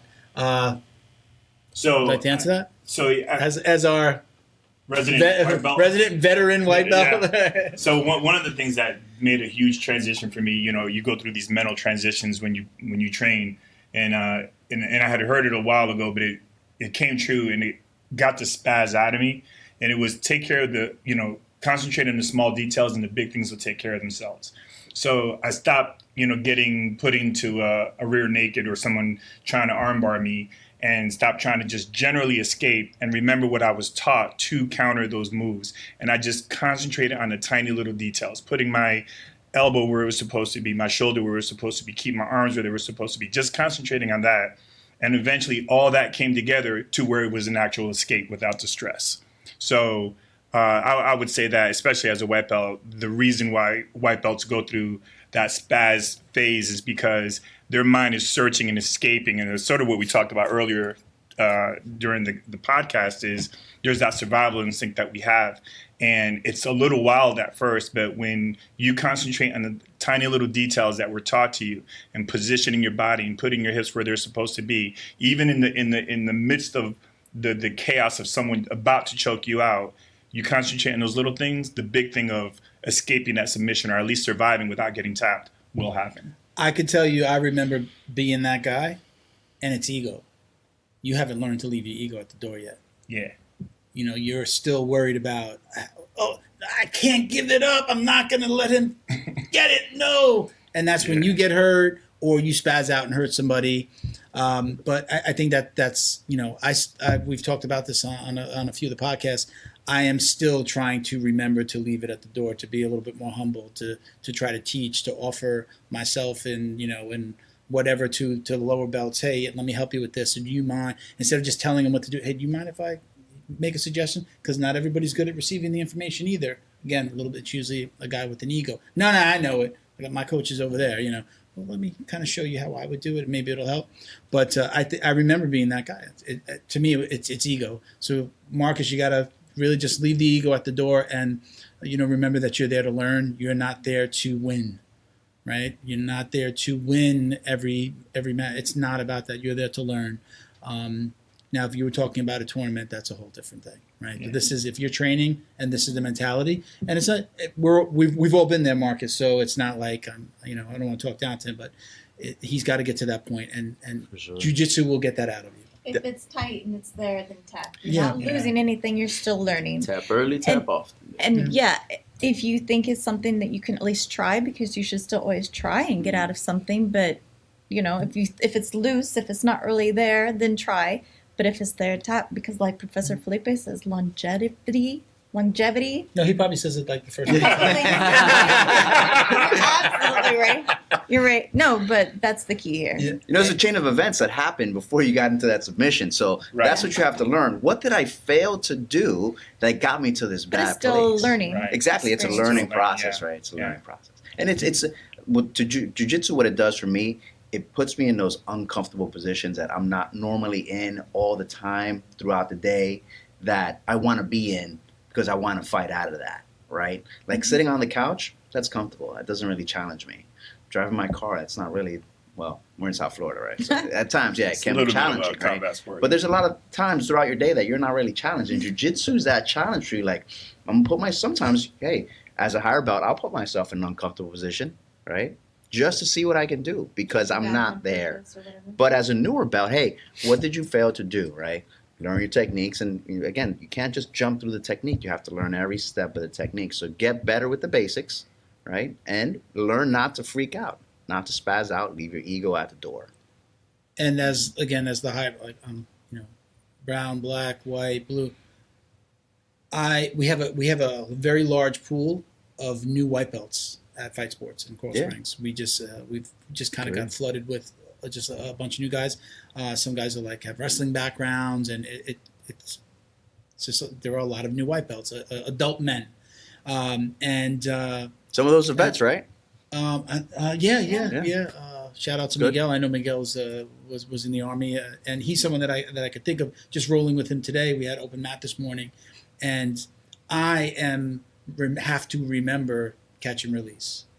I don't have to wrench that Americana. I don't have to choke him. As a higher belt rolling with these new guys, sometimes I tell people, remember, hey, this is coach's business as well. So if we're choking out and hurting everybody that comes through the door, we're not helping. We're not helping him build. We're not helping him spread jiu-jitsu. We're not helping him build a business, and we're not building our family. Yeah. And I got to catch myself every once in a while. I go to, wait a minute, shit, this guy's a white belt. He's new, I have to remember to not be that guy that's wrench. And again, that's a little bit of a battle. You get that spazzy white belt, and you're like, man, I can choke this motherfucker right here, man. He just hit me in the face and scratched me across the head, and grab the back of my neck. And how come this guy isn't trimming his toenails? Yeah, that's your pet peeve, right? That's Junior's big pet peeve. But just came out of the bathroom with his bare feet, and it's but we have to, I'm always having to remember. Chris is making a face about the bathroom and the bare feet. We have to remember as people that have been training longer that we've got to guide them, and if we're wrenching that Americana, they're going to be doing that to that white belt that comes in behind them when they got 3 stripes, So I think, I'm always challenged by that to just remember, but I'm getting a lot better at it. So, why do we comment about the spazzy white belts, right? Because it's important that we talk about that, right? Because you spaz out and you grab somebody's arm or you grab their finger. That's probably the first thing that's going to happen. You grab a finger, you wrench it. Now you hurt this guy. Now you don't have a training partner anymore.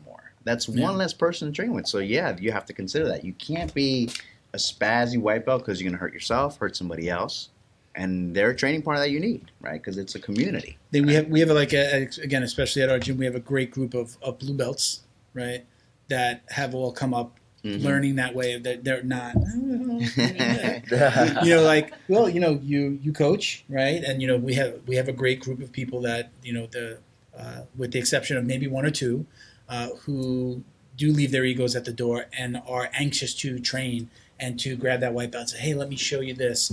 The other day there was he's like not even a 1-stripe white belt, but like the white belts teaching the white belts.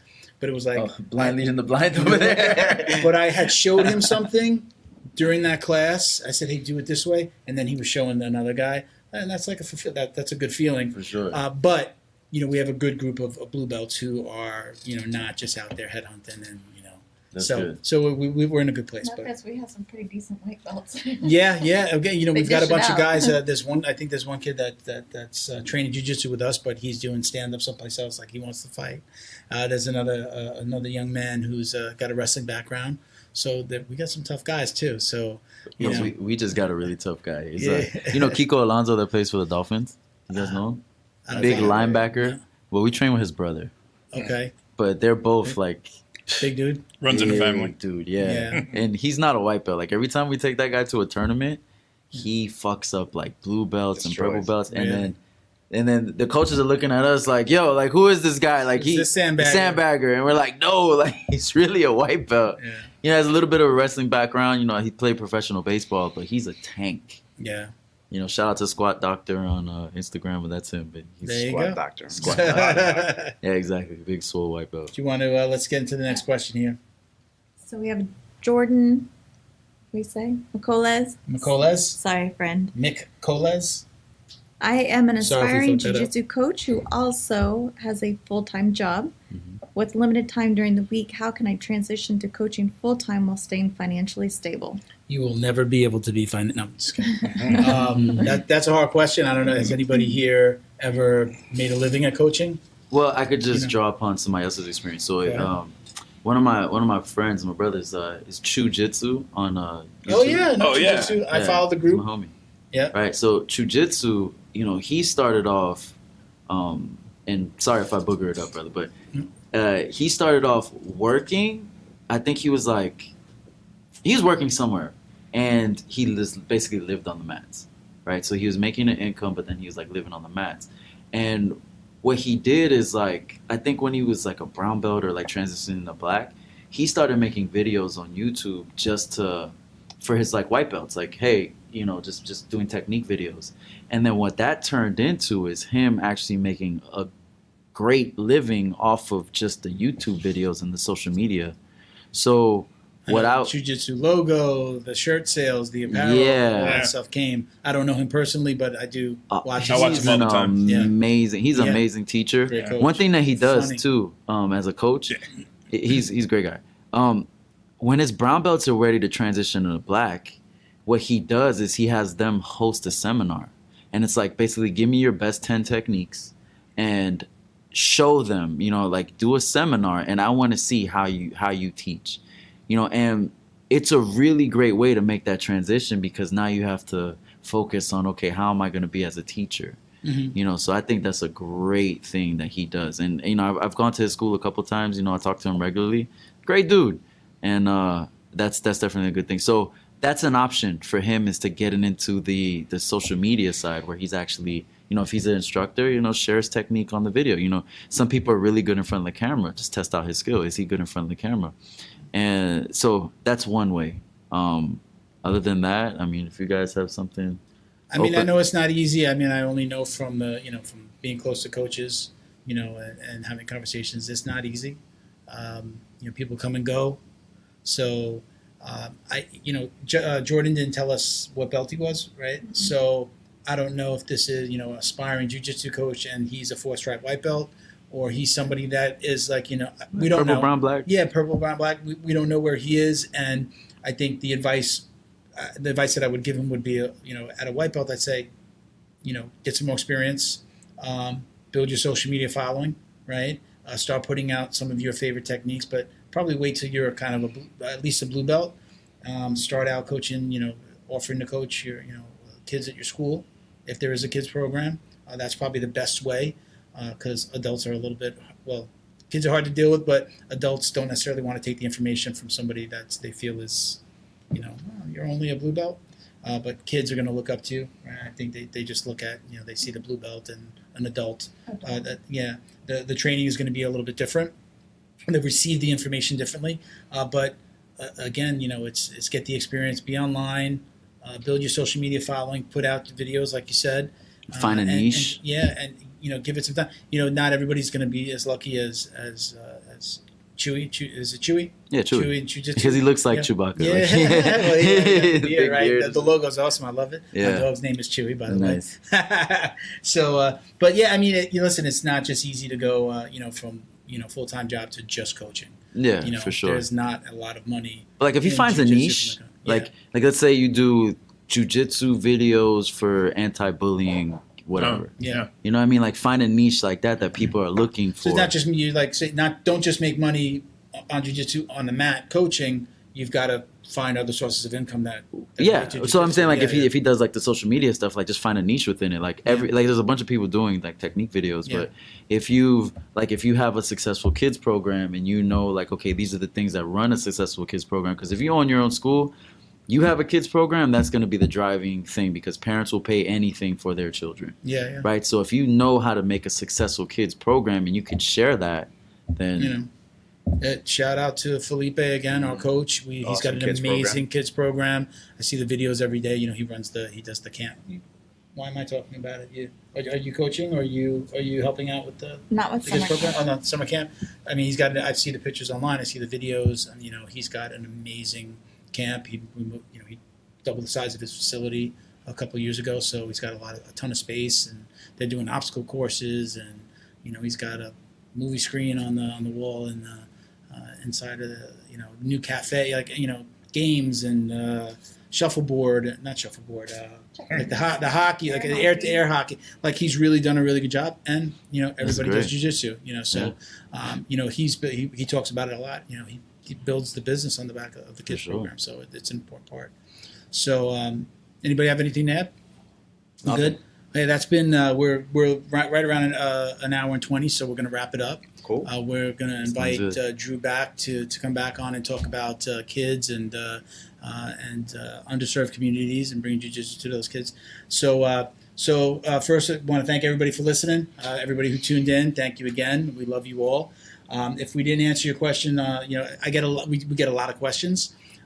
Sometimes we put out a subject and we say, hey, send us your questions, and sometimes the podcast is just about those questions that they might send us. So if we haven't answered your questions, submit them again. Email us at info@jiu-jitsudummies.com, or just post on our social media. I usually put out a post about a week before we're going to record, at least a couple of days before we're going to record, and I'm asking for questions. So we want you guys involved. Continue to send them to us. If we did answer your question, I mentioned this before, we're going to give you a $50 coupon code that you can use on chokeresponsibly.com. It's specific to the podcast swag section. There's a podcast menu tab, so you'll go in there, and there are bags and stickers and lots of new stuff. Even we added a hoodie last week as well. Don't forget to follow us on Instagram, Twitter, and Facebook at Jiu-Jitsu Dummies. All right, and please help us out on YouTube. We've got a tremendous following. We've got Junior competing with Coach Philippe. He's winning right now. He's got about double the views. Now I'm competing with Junior. Oh, there you go. Yeah, let's see what we can do. But make sure if you watch the video, please like, comment, and subscribe. Subscribing on YouTube is free. So the more subscribers we have, the more things that we can do. They actually kind of let you do more things within your page, including advertising and running like patron programs on YouTube as well. Not sure how many people know about that, but we've got to get to 1,000 subscribers. With 4,000 hours of watch videos, so we're getting Subscribe. there. Yeah, so we're I think we're scraping right at I think like about 160 subscribers since we started. This is only our 5th podcast. Nice. That is just by the way, that blows away most of the other podcasts that started around the same time, even podcasts that have been around for about 2 years. So let's go around the table. Everybody, just give your Instagram handles real quick. Janet. Janet _ I don't even know what JJ Dummies. Sorry. We got to get you posted some pictures on there, Janet. I sent you a whole bunch of podcast pictures the other day. Horrible friends, sorry. Raul? At Raul Benton. Okay. At J Vega Jr. on Instagram. At Drew _ Phoenix. I didn't mean to interrupt you, but SubStars, shout out any of your sponsors, SubStars. Do it all. I need some sponsors, Yeah, go ahead, man. This is your time, man. Shout out SubStars, sub.stars. We got an event going on July 19th. It's going to be great. We got Marvin Castile, the Cerebus fighting Joao Miao, and a lot of great local talent, that's going to be fighting too. It's going to be an amazing event. We will be there. The dummies will be there. Come take a picture with us. Yeah, sub.stars, and then follow my personal page, Drew _ Phoenix. And that's what I got. That's good. All right. So again, chokeresponsibly.com, 10% off with coupon code DummiesPod5. Fight Back CBD. We want to thank them again. 2 of the guys that submitted questions today will get a bottle of Fight Back CBD. We'll put you in contact with them. Everyone else, you can order. Go to fightbackcbd.com and use code JJD. All right, that one's pretty simple. Again, thank you to our show patrons, CJ, Chuck, James. Thank you again. We love you guys. Mission 22, mission22.com. All right. Again, patrons, if you want us to shout out your gym, something like Mission 22, I'm more than happy to do it for as little as $5 a month. Go on our website, jiu-jitsudummies.com. Go to the patron/sponsor section, and you can just check out right there and give us a couple bucks to keep us on air. All right. Sponsors, if you want to sponsor in a big way, you want to send us some gis, some massage guns, whatever. let us know. Some T-shirts. That a-hole from Choke Responsibly, we'll get rid of him. And we'll bring on an apparel sponsor or a D-sponsor would be great. Just give us a shout through the website. Go to the contact page, fill out the form, and we will get back to you. So thank you, Drew. Awesome Thank you job. very much, man. Brother. You were a pleasure to have on the show, man. And, hey, if you're a vet, yeah. if you're a vet in the South Florida area and are looking to do some jiu-jitsu, contact Drew, contact myself. You can hit us on social media, right? Raul as well, and we'll see about getting you guys training. Yeah, absolutely. Thank you. Sure. Thank you, guys. Thank you, everybody, for being here. Thank you, Bo, behind the camera. Great job. Chris, the girl that drove you here who's asleep in the corner. I forget her name. Thank you, everybody. Thank you, everybody, for listening. Check us out. This is episode 5. We're going to be back with episode 6 with Drew right after this. Couple weeks we'll launch. Take care, guys. Oos. Oos. Bye. All right, guys.